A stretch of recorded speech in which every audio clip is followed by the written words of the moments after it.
CBN's Matt Galka joins us now. Matt, for anyone expecting a 2024 Trump-Pence do-over, that's probably not going to happen based on what we saw yesterday. No, it would take a pretty significant reconciliation between them, because right now we have the top two members of a former administration returning to D.C., no longer a team, and speaking at different events. At one time, a high-profile separation like this may have been unheard of, although this is clearly a different time. I'm a Christian, a conservative, and a Republican, in that order. Mike Pence chose to stake his position in front of younger conservatives at the Young America's Foundation conference. The former vice president touted multiple Trump-Pence administration accomplishments, like low unemployment, American trade, and border security.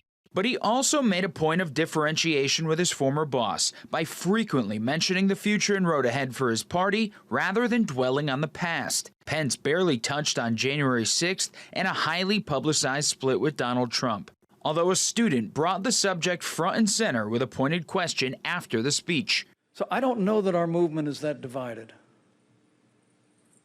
I don't know that the president and I differ on issues. But we may differ on focus. I truly do believe that elections are about the future. Later in the day, and less than a mile away, the former president took his turn at the America First Policy Institute Summit.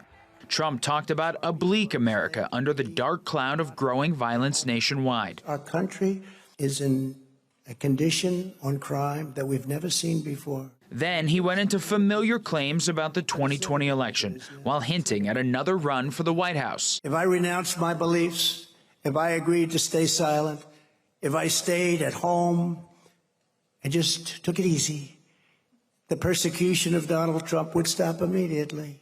It would stop. But that's not what I will do. I can't do that. A much simpler life. Have to save our country.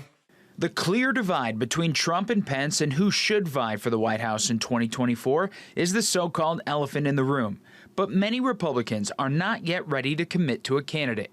I think it'd be good to have a wide variety of different voices and really lay out what their plans are for the future. It's not enough to just say, this is what we've done in the past. There's always jockeying for leadership, for thought leadership.